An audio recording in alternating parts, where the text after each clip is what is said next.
90.4 FM radio खांची प्रस्तुत करता है हौसले की बात मोटिवेशनल स्पीकर श्री एडी वाधवा के साथ। रेडियो खांची के सभी श्रोताओं को अजय दी वाधवा का नमस्कार। आज के पॉडकास्ट में मेरा जो विषय है वो है भारतीय संस्कृति। अगर आप इतिहास के स्टूडेंट रहे हैं और अगर आपने इतिहास पढ़ा है, वास्तविक इतिहास जो रियल भारत का इतिहास है, तो आपको ये ज्ञात होगा कि दुनिया में एक समय कई सभ्यताएं थी।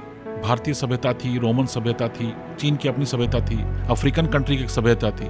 धीरे धीरे दुनिया में सारी सभ्यताएं खत्म हो गई, समाप्त हो गई। लोगों ने अपनी सभ्यताओं को छोड़ दिया और उन्हें कुछ अन्य धर्मों को अपना लिया। पर भारतीय सभ्यता एक ऐसी सभ्यता है, भारतीय संस्कृति एक ऐसी संस्कृति है जो अभी तक जीवित है और अपने पूरे परवान पर है। वैसे भी दुनिया में ये दो चीजें हैं जिन पर हमें भारतीय संस्कृति पर हमको गर्व करना चाहिए। दो चीजें हैं जिसे पूरे विश्व ने माना है और आपको पता होगा।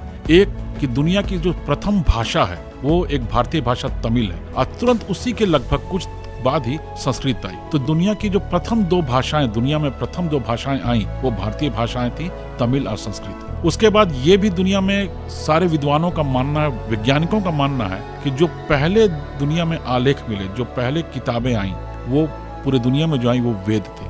जो भारतीय संस्कृति में 4 वेद है हमारे, वो वेद दुनिया के पहले लिखे हुए ग्रंथ थे। तो पहली भाषा भारतीय संस्कृति, पहले ग्रंथ वेद, तो ये भारतीय संस्कृति की मजबूती दिखाता है। अभी के हिसाब से लोग मानते हैं, जैसे वैज्ञानिकों का शोध आया है कि ये रिकॉर्ड्स अवेलेबल हो गए हैं कि जो भारत के जो वेद हैं, वेद आए, वेद के बाद उपनिषद आए, उपनिषद के बाद फिर अन्य ग्रंथ आए, बाद में फिर बहुत सारे पुराण आए, विष्णु पुराण, गरुड़ पुराण, ये सब आए। बाद में रामायण आई, फिर महाभारत आई, महाभारत दौर में ही गीता आई। तो जो सबसे पहले वेद आए थे, ये वैज्ञानिकों का ये मानना है कि ये अब साक्ष्य मिल चुका है कि वेद 15,000 से 20,000 वर्ष पूर्व आए थे। तो अगर वेद हम 20,000 वर्ष पूर्व भी मान लें तो ये दुनिया के, क्योंकि किताब जो लिखना है, जो हम कागज है, इसका तो जो खोज हुई थी वो तो मेरे ख्याल से 3-4 हजार वर्ष पुरानी है। तो वेद उस समय, इसलिए वेदों को श्रुति बोला जाता है कि लोग सुनते थे, इसको शिलालेखों में नोट करते थे।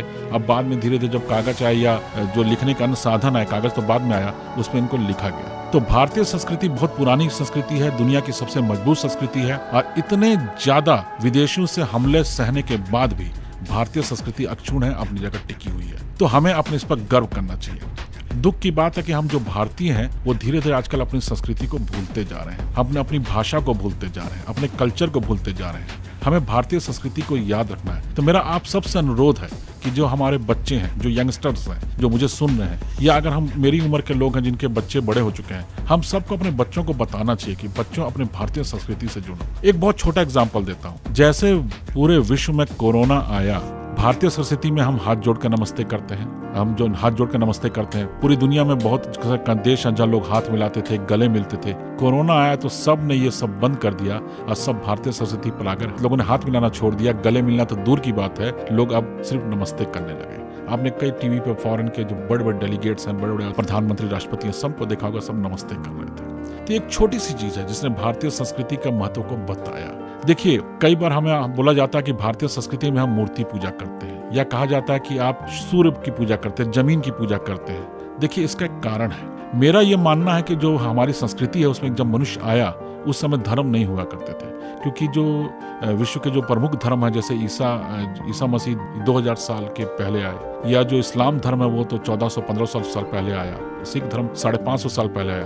उसके पहले जो मानव था, जो सनातन संस्कृति, जो भारतीय संस्कृति उसको मानता था, उसको ये पता भी नहीं था कि शायद ये सनातन संस्कृति है। पर जब सुबह वो उठता था, जब दुनिया में किसी चीज की खोज नहीं हुई थी, वो उठता तो उसको ठंड लगती थी, तो उसको सूर्य नजर आते थे जो उसको गर्मी देता था, और सूर्य आने के बाद उसको दुनिया में रोशनी मिलती, उसको नजर आता था तो ये जरूर भगवान है, सूर्य देवता। जमीन हमें अनाज देती थी, जमीन हमें फल देती थी, तो पृथ्वी देवता। जो वायु चलती है, अगर वो बंद हो जाए, नाक को 2 मिनट बंद किया तो मरने लग गए, यानी वायु जरूरी है, तो वायु देवता ये हमें जीवन दान देते हैं। अग्नि आई, अग्नि ने हमें भोजन दिया, अग्नि ने हमें गर्मी दी, अग्नि ने हमें जीवन दिया, दान दिया, तो अग्नि देवता। तो ये नेचुरल वे में हमारी जो संस्कृति है डेवलप हुई, जो हमें फल देती है, जो हमें अच्छी चीज देती थी, हम उससे अपनी संस्कृति मानते थे, इसलिए अग्नि देवता, वायु देवता करते रहे। आज अगर आप देखें, जैसे हमारे झारखंड में सरना धर्म चलता है, ये भी प्रकृति की है। ये पेड़ पूजा, सरना धर्म में हम प्रकृति की पूजा करते हैं, पेड़ की पूजा करते हैं, वायु की पूजा करते हैं। तो ये नेचुरल धर्म है, ये नेचुरल वे में उठी हुई संस्कृति है। तो हम सबको अपनी संस्कृति पर गर्व करना चाहिए, अपनी संस्कृति को समझना चाहिए। मैं अपने सभी युवा साथियों से अनुरोध करूंगा कि वो अपनी संस्कृति को समझें, जो हमारे पुराने ग्रंथ उसको पढ़ें। कहते हैं गीता तो बहुत पुराना नहीं है, गीता तो 3 से 4 हजार वर्ष पुरानी है। पर अगर आप गीता को पढ़ लें तो गीता में 700 श्लोक हैं और ये जीवन की हर समस्या का समाधान करते हैं। अगर आप गीता को 1 बार, 2 बार, 3 बार, 4 बार पढ़ें तो मेरे ख्याल से अगर ये किसी आपके कष्ट का निवारण नहीं करेगा तो कम से कम आप में कष्ट सहने की क्षमता को विकसित कर देगा। तो भारतीय संस्कृति बहुत महान है, इस पर हमें गर्व करना चाहिए। पिछले कुछ वर्षों से ऐसा हुआ है कि हमारा युवा वर्ग को ठीक से ज्ञान नहीं मिल पाया, वो संस्कृति थोड़ा अलग हुआ, पर अब समय आ गया कि अपनी संस्कृति को पहचानें और इस पर गर्व करें। तो आइए भारतीय संस्कृति को पढ़ें, भारतीय ग्रंथों को पढ़ें और अपने ऊपर गर्व करें और इस संस्कृति को फिर विश्व में सबसे महान बनाएं। बहुत बहुत धन्यवाद। आप सुन रहे थे हौसले की बात motivational speaker Shri A.D. Wadhwa के साथ। हम फिर मिलेंगे कल सुबह 9 बजे और रात 8 बजे। तब तक के लिए आप सुनते रहिए रेडियो खांची 90.4 FM, हम सबका रेडियो।